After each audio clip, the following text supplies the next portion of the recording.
Okay, ji. Bismillahirrahmanirrahim. Assalamu alaikum students. Welcome to the online class of week 12 और the programming fundamental course. इस week में हम जो है हमारा जो पिछला टॉपिक था कैरेक्टर एरे वाला उसको भी हम कंटिन्यू रखेंगे और उसके अलावा साथ में उसे हम एक्सटेंड करेंगे मल्टी डायमेंशनल एरे के लिहाज से। टॉपिक इतना मुश्किल नहीं है, मैं इंशाल्लाह आपको एक्सप्लेन कर दूंगा, कंप्यूटर पे भी रन करके दिखाऊंगा। 4 प्रोग्राम्स आज हमने जो है वो रन करने हैं, अंडरस्टैंड करने हैं, ठीक है। और आपने जो है इन प्रोग्राम्स को जो है खुद से भी जो है फिर एग्जीक्यूट करना है लाजमी, और कोशिश करें कि आज ही उनको एग्जीक्यूट कर लें या एज अर्ली एज पॉसिबल। जब भी आपको टाइम मिले इन प्रोग्राम्स को आपने एग्जीक्यूट करना है। जितना आप कंप्यूटर पे काम करेंगे उतना जो है प्रोग्रामिंग आप सीखेंगे जी, ठीक है। मेरा समझना और आपका समझ लेना प्रोग्राम को जो है, मेरा प्रोग्राम को समझाना जो है वो काफ़ी नहीं है, आपका खाली समझ लेना भी काफ़ी नहीं है, बल्कि प्रोग्राम को प्रैक्टिकली कंप्यूटर के ऊपर एग्जीक्यूट करना जो है प्रोग्रामिंग सीखने के लिए बहुत ही इंपॉर्टेंट है, ठीक है। तो एक होगा printing days a week days के नेम्स हैं मंडे टू संडे, सारे नाम जो है वीक डेज के हमने प्रिंट करने हैं। Obviously these names are strings, character arrays में सेव होंगे और फिर हम उनको जो है प्रिंट करेंगे। अच्छा जी, उसके बाद एक और प्रोग्राम हम देखेंगे मल्टी डायमेंशनल एरे का। पहला मल्टी डायमेंशनल करेक्टर एरे है, दूसरा program multi dimensional integer array है। और ये प्रोग्राम जो है लैब मैनुअल में गिवन है, आपने इस प्रोग्राम को जो है कंप्लीट करना है और फिर उसका जो है लैब मैनुअल पे भी लिख सकते हैं आप इसे, और इसका आउटपुट आपने जो है वो देखना है और इसको अंडरस्टैंड करना है। ये 3 डायमेंशनल एरे होगा जी, इंटीजर है। अच्छा जी, उसके बाद एक हम जो है अप्लाइड तरह का क्वेश्चन करेंगे कि मल्टीपल स्टूडेंट्स के मल्टीपल क्विज के मार्क्स जो है वो हम सेव करेंगे और उनका सारे स्टूडेंट हर स्टूडेंट का इंडिविजुअली एवरेज मार्क्स जो है वो हम प्रोसेस करके कैलकुलेट करके हम जो है वो प्रिंट करेंगे। तो ये 2 डायमेंशनल इंटीजर एरे होगा क्विज के मार्क्स को स्टोर करने के लिए और प्रोसेस करने के लिए। इसी तरह से एक और प्रोग्राम हम बनाएंगे इंशाल्लाह आज के क्लासेस में, जो कि पासवर्ड की validation, strong password, week password, बहुत सारी एप्लीकेशन वेबसाइट्स आपको जो है कहती हैं जब आप पासवर्ड सेट कर रहे होते हैं तो उनकी डिफरेंट रिक्वायरमेंट्स होती हैं जी, इतने करेक्टर्स होने चाहिए, उनमें एक स्पेशल करेक्टर भी हो, एक नंबर भी हो जाए, ठीक है। तो again password is a character array, sequence of characters. Password जो होता है आपका वो क्या होता है कि उसमें अल्फ़ाबेट्स भी हो सकते हैं, नंबर्स भी हो सकते हैं और स्पेशल करेक्टर्स भी हो सकते हैं। तो हम करेक्टर एरे को यूज़ करेंगे, एक पासवर्ड के लिए एक लीनियर करेक्टर एरे जो है वो यूज़ होगा, ठीक है। तो लास्ट वाले टॉपिक को, जो करेक्टर एरे वाले टॉपिक है, उसको भी हम कंटिन्यू कर रहे हैं। ये पहला और आखिरी प्रोग्राम, और ये दरमियान वाले दोनों प्रोग्राम जो हैं मल्टी डायमेंशनल इंटीजर एरे को भी जो है वो आपको एक्सप्लेन करेंगे, उनकी आप जो है एग्जांपल जो है वो आप समझेंगे। तो इंशाल्लाह आपको जो है मल्टी डायमेंशनल एरे का कंसेप्ट जो है वो क्लियर हो जाएगा। उसके बाद इंशाल्लाह नेक्स्ट वीक हमने प्रोग्रामिंग फंडामेंटल्स का नेक्स्ट टॉपिक, फंक्शंस का टॉपिक जो है उसको हमने जो है शुरू करना है इंशाल्लाह जी। अच्छा जी, coming to the today's program, पहला प्रोग्राम हमारा है पहले मल्टी डायमेंशनल एरे का थोड़ा सा हम डिस्क्राइब कर देता हूँ, मैं आपको एक्सप्लेन कर देता हूँ कि data can be organised in multiple dimensions, ठीक है। जैसे बहुत ही फेमस जो है 2 डायमेंशनल एरे होता है जिसे हम टेबल कहते हैं, रोज एंड कॉलम्स की फॉर्म में डाटा की जो अरेंजमेंट होती है, पेज के ऊपर भी हो सकती है, कंप्यूटर में भी हो सकती है। जैसे आपकी अटेंडेंस शीट है जी, देखें अटेंडेंस शीट में हमारे पास रोज में क्या होता है, स्टूडेंट के हर रो जो है एक स्टूडेंट को रिप्रेजेंट करती है, और उस रो के शुरू में लेफ्ट साइड पे जो पहला कॉलम सीरियल नंबर के बाद रजिस्ट्रेशन नंबर होता है, उसके बाद जो है स्टूडेंट का नाम होता है, और आगे जो है सारे कॉलम जो है वो किसको रिप्रेजेंट कर रहे होते हैं, लेक्चर्स को, जिसमें ऊपर जो है लेक्चर की डेट मतलब लिखी जा सकती है, और उस डेट के नीचे हर रो के अंदर हर स्टूडेंट की प्रेजेंट है तो पी मार्क होता है नॉर्मली, जब हम पेपर पे लगाते हैं एब्सेंट है तो ए मार्क होता है, ठीक है। तो एक अटेंडेंस शीट जो है 2 डायमेंशनल एरे की, ये टेबल की बहुत ही अच्छी एग्जांपल है। इसी तरह से आपके जो रिजल्ट कंपाइल होता है कि हर स्टूडेंट जो है एक रो में उसका नाम है, आगे उसके मिड के मार्क्स हैं, क्विज के मार्क्स हैं, आगे जो है फाइनल के मार्क्स हैं और फाइनल ग्रेड है, लैब के मार्क्स हैं, तो वो भी एक 2 डायमेंशनल एरे है। तो 2 dimensional array is like a table and it is frequently used in the world on in the paper environment, के पेपर जो है वो भी एक 2 डायमेंशनल सरफेस होती है, तो उस पे जो है हम जो है बहुत ज़्यादा बिजनेसेस में जो है वो यूज़ करते हैं, रियल लाइफ के प्रोसेसेस में टू डायमेंशनल एरे को हम यूज़ करते हैं।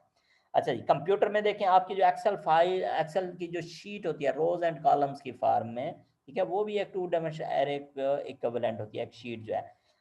अगर आप एक एक्सेल की फाइल देखें तो डायमेंशंस उसमें बाय डिफ़ॉल्ट 3 होती हैं कि रोज़ हो गई एक, तो जो कि सीरियल इंटीजर आईडीज़ उन्हें असाइन होती हैं बाय डिफ़ॉल्ट और वो लाख से ज़्यादा होती हैं, और कॉलम्स होते हैं उनमें अल्फ़ाबेटिकल आईडीज़ जो हैं वो असाइंड होती हैं, वो इतनी ज़्यादा नहीं होती। और ये तो 2 डायमेंशंस होगी जो कि एक शीट के ज़रिए रिप्रेजेंटेड है, लेकिन एक फ़ाइल के अंदर आपकी बाय डिफ़ॉल्ट 3 शीट्स होती हैं। तो ये जो number of sheets in an Excel file जो है ये थर्ड डायमेंशन की लेंथ को रिप्रेजेंट कर रहा है कि 3 शीट्स हैं, आप उसमें शीट्स और भी ऐड कर सकते हैं, आप 10 शीट्स कर दें तो लेंथ कितनी हो जाएगी थर्ड डायमेंशन की, 10 हो जाएगी। तो हर शीट के अपने रोज एंड अपने कॉलम्स हैं, मतलब फॉर्मेट वही है लेकिन उनमें वैल्यूज डाटा डिफरेंट हो सकता है, और हर सेल को, हर शीट के हर सेल को आप इंडिविजुअली जो है वो सेपरेटली एक्सेस कर सकते हैं, उसमें अपनी मर्जी का डाटा जो है वो स्टोर कर सकते हैं। तो एक Excel file as 3 dimensional array, आप इमेजिन करें कि एक एक्सेल फाइल अगर एक फोल्डर में स्टोर हो तो वो फिर क्या हो जाएगा, आपके फोर्थ डायमेंशन हो जाएगी फॉर अरेंजिंग द डाटा। कि एक तरह की एक्सेल फाइल अगर 10 फाइल्स एक फोल्डर में स्टोर्ड हैं तो वो क्या हो जाएगी आपकी, उसकी लेंथ क्या हो जाएगी, number of files in the folder will be length of the fourth dimension. ठीक है, जैसे आपकी अटेंडेंस जो है वो एक एक्सेल फाइल में, फर्ज करें मैं प्रोग्रामिंग फंडामेंटल के कोर्स में मैंने जो है हर सेक्शन के लिए मैंने एक सेपरेट शीट बना दी है। ठीक है, तो ये पीएफ का कोर्स जो है ये एक फाइल बन गई, पीएफ का कोर्स क्या बन गया, एक फाइल बन गई। ठीक है, उसमें मेरे पास सारे स्टूडेंट की जो है वो अटेंडेंस, सारे सेक्शंस की अटेंडेंस है अलग-अलग शीट में। अच्छा, अब दूसरा मैथ का कोर्स है, इंग्लिश का कोर्स है, वो टीचर्स भी अपनी फाइल बना देते हैं। ठीक है, तो वो क्या हो जाएगा, मल्टीपल फाइल्स हो जाएंगी, उनकी भी अटेंडेंस, उन्हीं स्टूडेंट्स की अटेंडेंस जो है वो लगी हुई है। ठीक है, और अगर ये इस सेमेस्टर के स्टूडेंट्स पहले सेमेस्टर है, ठीक है, इनकी फाइल्स मैं एक फोल्डर में कर देता हूँ फॉल 2020, एक और फोल्डर में बना लेता हूँ कि भाई अब जो स्प्रिंग आएगा उसकी, या जो पिछला सेमेस्टर था स्प्रिंग 20 उसकी जो है मैं एक फोल्डर, और उसी तरह से फोल्डर में हर सब्जेक्ट की अटेंडेंस शीट और हर फाइल के अंदर जो है हर सेक्शन की अटेंडेंस शीट जो है वो मेंटेन होती है। तो डाटा हमारा देखें लॉजिकली जो है वो ऑर्गेनाइज हो जाएगा सेमेस्टर वाइज, फिर उसके बाद सब्जेक्ट वाइज, फिर उसके बाद सेक्शन वाइज, और फिर हर स्टूडेंट की अटेंडेंस जो है वो उसमें मार्क हो जाएगी। तो कंप्यूटर में डाटा को हम जो है नॉट जस्ट 3 बल्कि multiple, more than multiple dimensions में हम इसको जो है वो स्टोर कर सकते हैं, more than 3 dimensions.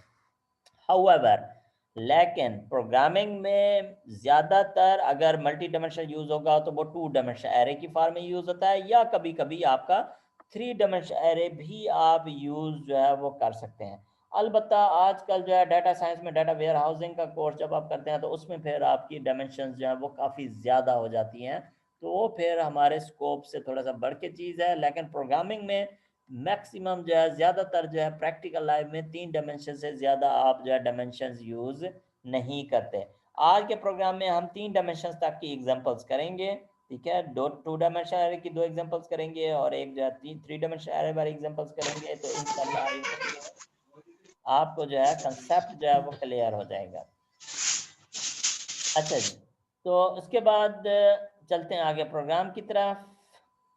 Lab manual में पेज 123 पे ये प्रोग्राम है, अगला प्रोग्राम 124 पे है, इस तरह से जो है 122 वाला प्रोग्राम भी है। इन्हीं पेजेस में आप जो है चेक कर सकते हैं प्रोग्राम्स को।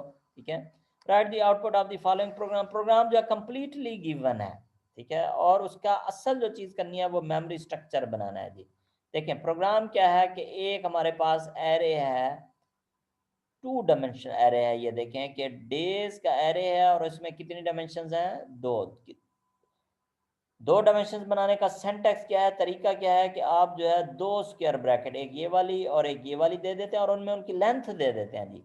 एक हमने दी हुई है 7 और दूसरी दी हुई है 10।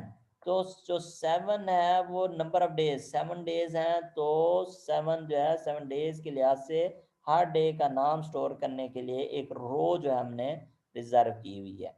और जैसे ये 0 इंडेक्स वाली रो में हमारे पास आ जाएगा मंडे, और मंडे जो है ये किस तरह से सेव होगा, 0 वाले कॉलम में m सेव होगा, 1 वाले कॉलम में o सेव होगा, 2 इंडेक्स वाले कॉलम में n सेव होगा, 3 इंडेक्स वाले कॉलम में d सेव होगा, ठीक है, 4 इंडेक्स वाले कॉलम में जो है वो y सेव होगा, एंड सो ऑन। आखिर बाकी जो सेल्स रह जाएंगे, क्योंकि लेंथ तो 10 तक है और हमारे पास जो है टोटल करैक्टर 6 आए हैं, बाकी जो 4 में नल का करैक्टर होगा, एक नल का करैक्टर जो है ये मैंने शो किया हुआ। तो ये पहली रो हो जाएगी, 0 row and all the 10 columns, ठीक है। अच्छा, ये करैक्टर बाय करैक्टर इनिशियलाइज करना जो है मुनासिब नहीं है। ज्यादातर जब हम करैक्टर एरे बनाते हैं तो करैक्टर एरे की खास बात क्या है, एडवांटेज क्या है, कि हम करैक्टर एरे को एज ए होल इनिशियलाइज भी कर सकते हैं, इनपुट भी कर सकते हैं और आउटपुट भी कर सकते हैं। ये जो मैंने हाईलाइट किया है, इस तरह हम फिर कभी नहीं करेंगे। इसमें बहुत ज्यादा देखें टाइपिंग एफर्ट होगी, करैक्टर्स भी डालने होंगे, कामा भी डालना होगा। तो बेहतर तरीका क्या है, अगली रो में जो 1 रो में है, नाम को ऐसे लिखना है, just enclose with in double quotes, Tuesday हमने लिख लिया जी।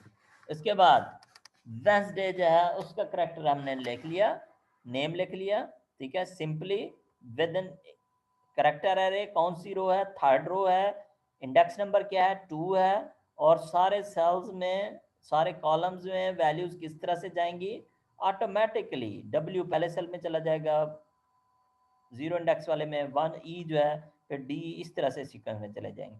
तो इस तरह से हमारा करैक्टर एरे जो है, 2 डायमेंशनल करैक्टर एरे जो है वो हमारे पास सेव हो जाएगा। अभी हम इसको एक्सिक्यूट करेंगे तो मेमोरी स्ट्रक्चर जो है यहाँ पे हम डिस्प्ले करेंगे। अच्छा जी, उसके बाद अब इसको हमने प्रिंट करना है। देखें, 2 डायमेंशन हैं, 2 नेस्टेड लूप आप लगा सकते हैं।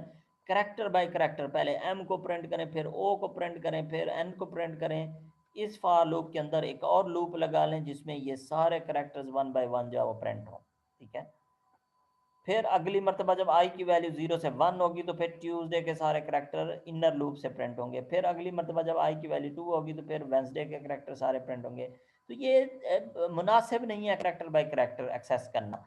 करैक्टर एरे की खास बात बार बार मैं आपको बताता हूँ, as a whole double quote से जैसे इनिशियलाइज किया तो एज ए होल हम इस पूरे एरे को प्रिंट कर सकते हैं। तो हम जो है दूसरी डायमेंशन देने की जरूरत नहीं है, पूरी रो जो है वो एज ए होल जो है वो क्या हो जाएगी, प्रिंट हो जाएगी। तो हमें सिंपली जो है सी आउट डेज हमने दे दिया, और आगे रो नंबर, रो आईडी तो दे दिया हमने, लेकिन कॉलम वाला जो पूरा एरे है, ये पूरा array as it is print होगा, मंडे तक पूरा प्रिंट हो जाएगा, एज ए होल प्रिंट हो जाएगा। अच्छा, इसमें सी प्लस प्लस अगर हमें अलाउ करती तो हम ये भी कर सकते थे कि अगर सी प्लस हमें ये अलाउ करती कि सारी डायमेंशंस करैक्टर एरे की प्रिंट हो जाती हैं, ठीक है, तो फिर तो हमें ये लूप लगाने की भी जरूरत नहीं थी। हम सिंपली जो है सी आउट डेज करते, कोई भी स्क्वायर ब्रैकेट ना डालते, तो सारी डायमेंशंस जो है वो प्रिंट हो जाती, सारे वीक के नाम जो है प्रिंट हो जाते जो कुछ हम करना चाह रहे हैं। लेकिन सी प्लस प्लस ये अलाउ नहीं करते, तो फिर जो है हमें आउटर डायमेंशन पे, रोज वाली डायमेंशन पे तो लूप लगाना पड़ेगा, लेकिन जो इनर डायमेंशन है उस पर लूप लगाने की ज़रूरत नहीं है। अगर तो लगा सकते हैं लेकिन मुनासिब नहीं है। पूरा नाम जो है वो हमने प्रिंट करना है जी, और ये हमारा प्रोग्राम जो है कंप्लीट हो जाएगा। अच्छा, अब इसे ज़रा यहाँ पे स्टेप बाय स्टेप ज़रा एक्सिक्यूट करके ट्रेस करके देखते हैं, अंडरस्टैंड करते हैं कि पहली स्टेटमेंट जब एग्जीक्यूट होगी तो हमारे पास 7 रोज का इंडेक्स नंबर होंगे 0 से लेकर 6 तक, 0 1 2 3 4 5 6, 7 रोज हम ड्रॉ करने लगे हैं। और कितने कॉलम्स हैं जी, 10 कॉलम्स। 10 कॉलम्स के इंडेक्स नंबर्स कहाँ से होंगे, 0 से लेकर 9 तक इंडेक्स नंबर्स होंगे, rows and columns. This is the visualization of the 2 dimensional array. हम उसे जरा स्लाइड के ऊपर ड्रा करके देख रहे हैं। तो ये हमारे पास जो है ये एरे बन जाएगा, it is like a table, ठीक है, रोज एंड कॉलम्स। अब जो है कंट्रोल ऑफ एग्जीक्यूशन इसी स्टेटमेंट के अंदर अगले पार्ट पे जब जाएगा तो ये MONDAY करैक्टर बाय करैक्टर यहाँ पे जो है ये सेव कर देगा। और एक नल का करैक्टर हमने ऐसे यहाँ पे डाला है, तो ये आस्की 0 है, यहाँ पे ये 0 जो है मेमोरी में हमें नजर आएगा। और ये प्रिंट नहीं होगा कंप्यूटर मंडे तक, जब प्रिंट करेंगे तो मंडे तक प्रिंट होगा, आगे जीरो जो है वो प्रिंट नहीं होंगे। आप लूप लगाएं, इनको एक्सेस करना चाहें तो आप कर सकते हैं। अच्छा जी, इस तरह से अगले जब part of the statement execute होगा, part of the initialization of two dimensional character array execute होगा, तो ट्यूसडे एंड वेंसडे भी आ जाएंगे यहाँ पे इन्हीं सेल्स में। अच्छा जी, इसके बाद अगले पोर्शन जब इनिशियलाइज होगा तो थर्सडे एंड फ्राइडे भी आ जाएंगे। करेक्टर बाय करेक्टर, यहाँ पे हमने डबल कोट में लिखा हुआ है एज इट इज, और हमने जीरो नहीं डाले, ये कंप्यूटर खुद से जो है वो डाल रहा है। उसके बाद सैटरडे संडे जो है ये प्रिंट होगा, सॉरी ये इनिशलाइज होगा टू डायमेंशनल एरे में, तो ये हमारे पास जो है टू डायमेंशनल एरे में जो है ये इस तरह से हमारे पास डाटा स्ट्रक्चर जो है वो बन जाएगा, टू डायमेंशनल एरे का डाटा स्ट्रक्चर बन जाएगा। अच्छा जी, अब इसमें बिफोर स्टार्टिंग द प्रिंटिंग एक पॉइंट मैं क्लियर कर दूं कि ये जो एरे होता है ये रैंडम एक्सेस मेमोरी है, चाहे वन डायमेंशनल हो, चाहे टू डायमेंशनल हो, चाहे three dimensional. Random access mean कि आप किसी भी सेल को आप एक्सेस कर सकते हैं अपनी मर्जी से रैंडमली। अगर फर्ज करें मैं एक्सेस करना चाहता हूँ, फर्ज करें ये फ्राइडे का मैं एफ एक्सेस करना चाहता हूँ, तो मैं डेज, रो की आईडी क्या है, इंडेक्स क्या है 4, डेज पहली स्क्वायर ब्रैकेट में 4 और दूसरी स्क्वायर ब्रैकेट में कॉलम की आईडी क्या है, इंडेक्स क्या है 0, 4 और दूसरी स्क्वायर ब्रैकेट में 0, डेज 4 0। अगर मैं इसे सी आउट करूंगा तो एफ प्रिंट हो जाएगा। अगर मैं फर्ज करें कोई एक और सेल एक्सेस करना चाहता हूँ, मैं ये वाला यू एक्सेस करना चाहता हूँ, तो डेज रो आईडी पहली स्क्वायर ब्रैकेट में 5, column ID 3, 5 3, days 5 3 will give me access of that this cell u, जिसमें स्टोर्ड है। आप इसे प्रिंट करेंगे तो यू प्रिंट होगा, आप इसे अपडेट करना चाहेंगे तो इसमें जो भी आप स्टोर करेंगे वो स्टोर हो जाएगा। अगर मैं ये वाला सेल एक्सेस करना चाहता हूँ तो डेज 6 7 ये वाला सेल एक्सेस होगा, इसे एक्सेस करेंगे, इसमें वैल्यू स्टोर करेंगे, प्रिंट करेंगे तो अभी 0 प्रिंट हो जाएगा, आप इसमें कोई वैल्यू स्टोर करेंगे तो वो वैल्यू यहाँ पे स्टोर हो जाएगी। ठीक है, तो पॉइंट ये है कि two dimensional array is random access, कोई भी सेल दरमियान में से एंड से कहीं से भी आप एक्सेस कर सकते हैं। However the advantage of the array is to use loops, ठीक है, in order to access all the values. और करेक्टर एरे में तो और भी एडवांटेज है कि we can access we can print the one dimension of the character array as a whole। ठीक है, अच्छा जी, आई जो है वो जीरो से इनिशलाइज हो गया, वेरिएबल इधर क्रिएट होगा और जीरो से इनिशलाइज होगा, जीरो आई में आ गया, zero is less than 10 control आ गया, zero is less than 7 yes control आ गया, बॉडी में डे जीरो, तो कौन सी रो प्रिंट होगी, पहले वाली सारी रो जो है वो प्रिंट होगी। तो हमारे पास जो है जब ये सी आउट की स्टेटमेंट एग्जीक्यूट होगी तो ये zero row as a whole जो है यहाँ पे मंडे जो है ये हमारे पास प्रिंट हो जाएगा। ठीक है, उसके बाद कट हो जाएगा रिपीटिशन पार्ट पे, आई की वैल्यू हो गई 1,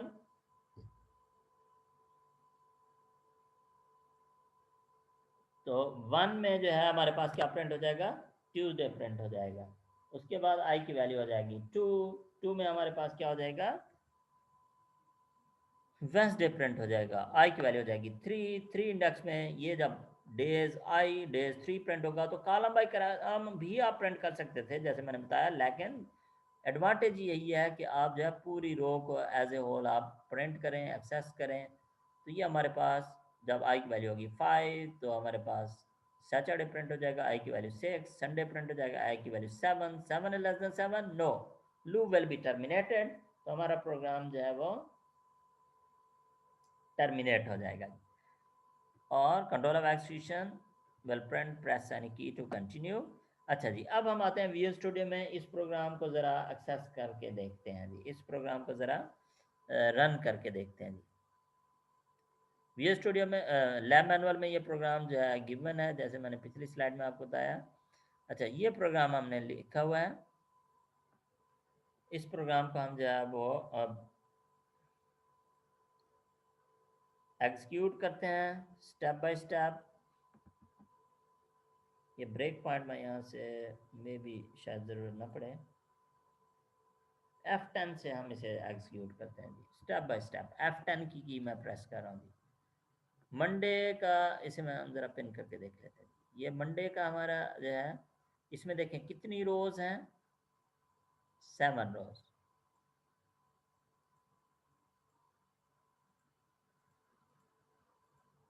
ठीक है, और अभी जो है मंडे जो है वो पहली रो को ऐसे वो शो कर रहा है। अगर मैं डे 0 में जाऊं इसकी डायमेंशन में, तो ये देखें 10 कॉलम्स हैं 0 से 9 तक, MONDAY, मंडे जो है ये नजर आ रहा है। ठीक है, MONDAY, और ये आगे नल के करेक्टर्स हैं। ठीक है, अच्छा जी, इसी तरह से F10 में मजीद प्रेस करता हूँ ताकि अगला पार्ट भी स्टेटमेंट का एक्सिक्यूट हो जाए। तो ये दोनों डेज जो हैं, ये ट्यूसडे, ये TUESD हमने डबल कोड में लिखा था, उसने करेक्टर बाय करेक्टर शो किया, सेव किया, और साथ में उसकी आस्की कोड जो है वो भी जो है डिस्प्ले कर रहा है। ठीक है, अच्छा जी, उसके बाद अगला part of the statement execute होगा सैटरडे, संडे, ये भी सेव हो जाएंगे उसी तरह से करेक्टर बाय करेक्टर, और null character in the remaining cells. ठीक है जी, तो ये हमारा 2 डायमेंशनल करेक्टर एरे जो है यहाँ पे स्टोर हो गया। अच्छा, अब इसमें जो है वो जो स्लाइड में हमने विजुअलाइजेशन दिखाई थी वो ज़रा ज़्यादा बेहतर थी। यहाँ पे अगर मैं इसे पिन करूँगा तो ये मुझे एम जो है ये नीचे इसके शो करेगा। यहाँ पे देखें, ये ऐसे मुझे ये शो करेगा, MONDY। वो जो हमने स्लाइड में रिप्रेजेंटेशन की है in the form of rose and columns, I think that was also very much understandable.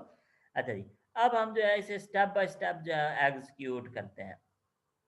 F10 press किया, आई की वैल्यू क्या हो गई, आई की वैल्यू क्या हो गई, आई को पिन करके देख लेते हैं। आई की वैल्यू होगी 0। 0 पे क्या पड़ा हुआ है, पूरी मंडे की रोज है वो प्रिंट हो जाएगी। ठीक है, कंट्रोल आ गया, नेक्स्ट स्टेटमेंट पे आई की वैल्यू 1 होगी। पहले मैं मंडे की जो है वो आपको दिखा देता हूँ। ये देखें, मंडे जो है ये प्रिंट हो गया है। ठीक है, इसी तरह से आई की वैल्यू 1 होगी, ट्यूसडे प्रिंट हो गया। आई की वैल्यू 2 होगी, वेंसडे प्रिंट हो जाएगा। ये सारी स्टेट में आई की वैल्यू 3 होगी। क्विकली हम इनको ज़रा प्रिंट करके देखते हैं। ठीक है, आई की वैल्यू 6 हो गई, आई की वैल्यू 7 पे लूप टर्मिनेट होगा। अच्छा जी, 40, 40 पे क्या पड़ा हुआ है, एफ। 40 पे क्या पड़ा हुआ है, ये fourth cell and 0 fourth row और 0 इंडेक्स, ये एफ जो है ये पड़ा हुआ है, एफ। तो ये वाले आफ्टर डेज नेम्स के बाद एफ जो है नजर आएगा। आउटपुट विंडो में जाके जरा देखते हैं, ये देखें जी, ये एफ हमें जो है ये नजर आ रहा है। ठीक है, अच्छा जी, उसके बाद अगली स्टेटमेंट देखते हैं वो किस सेल को एक्सेस कर रही है। ये जो है 5 3, 5 3 पे ये यहाँ पे भी मुझे शो कर रहा है यू। इधर से मैं जाके देखता हूँ डेज के एरे में, फिफ्थ इंडेक्स, रो नंबर हो गया, रो आईडी होगी, और 0 1 2 3, ये जो यू है ये जो है एक्सेस हो रहा है जी, यू। ठीक है, तो हम F10 प्रेस करते हैं और आउटपुट विंडो पे जाके देखते हैं कि हमारे पास एफ यू ये भी इंडिविजुअली हमने एक्सेस किए हैं, और ये करेक्टर एरे को एज ए होल पूरी रो को हमने प्रिंट किया। तो हमारे पास जो है ये पूरी डेज के नाम्स जो है ये आ रहे हैं। तो डे के नेम्स जो है वो आ रहे हैं। तो आप जो है आप इस प्रोग्राम को रन करके देखिएगा। ठीक है जी, program is not very much difficult. Program जो है लैब मैनुअल में गिवन है, और यहाँ स्लाइड से भी आप देख सकते हैं। अब हम आते हैं जी वापस प्रेजेंटेशन में। I hope it was understandable. आपका किसी का कोई क्वेश्चन हो तो आप जो है वो पूछ सकते हैं। आखिरी 10 मिनट्स चल रहे हैं, तो जो ही लेक्चर ख़त्म हो तो आपने जो है दोबारा ज्वाइन बैक कर लेना है। अटेंडेंस के लिए ज़रा थोड़ा सा जो है वो टाइम पे आया करें। अच्छा जी, नेक्स्ट एग्जांपल जो है वो हम शुरू करते हैं। अभी दोबारा भी मैं अटेंडेंस लूँगा। ठीक है, अगले सेशन में भी अटेंडेंस जो है वो आपकी होगी। तो एनीवे आपने जाना नहीं है, अभी दोबारा ज्वाइन बैक कर लेना है। नेक्स्ट एग्जांपल में हमने क्या करना है जी, जीरोस को काउंट करना है। पेज नंबर है 121, लैब नंबर जो है वो 17 है। इसमें जो है लैब नंबर का शायद मुझे श्योर नहीं है, लेकिन पेज नंबर जो है वो श्योर है 121। 3 डायमेंशन एरे जो है प्रोग्राम आधा गिवन है, हमने क्या करना है उसे कंप्लीट करना है जी।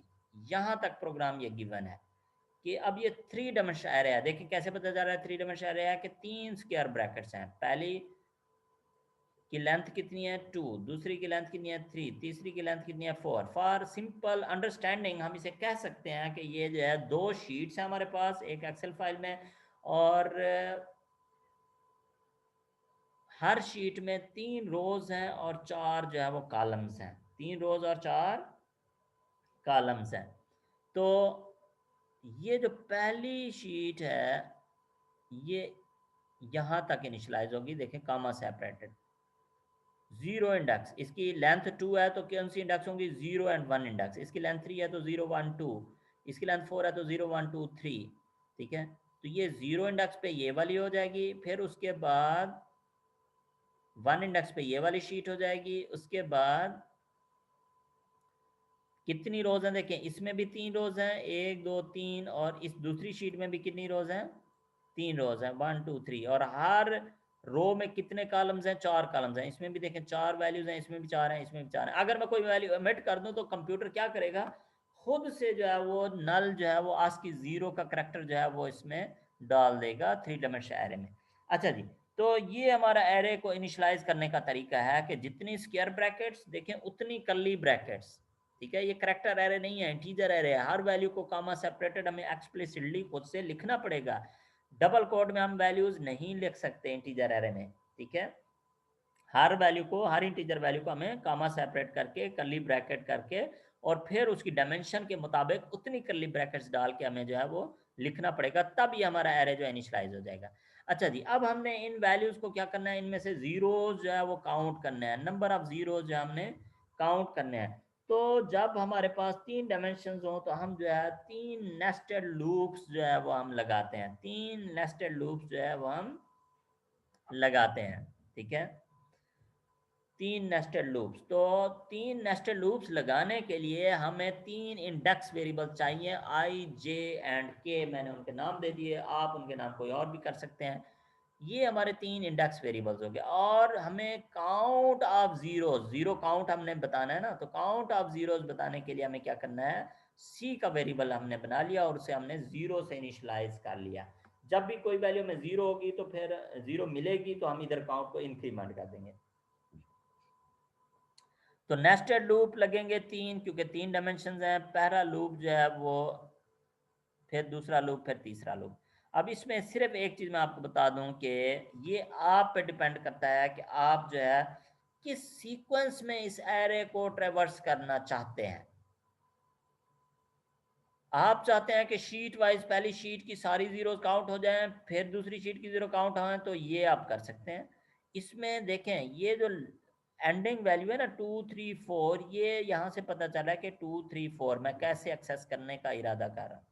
ठीक है, यहाँ पे मैंने 2 लिखा हुआ है, यहाँ पे भी 2 का दिया है। और जब आगे मैं इफ की स्टेटमेंट में ए यूज करूंगा तो देखें आई की पोजीशन वही है जो इधर 2 की पोजीशन है, मतलब शीट या उसकी इंडेक्स को रिप्रेजेंट कर रहा है।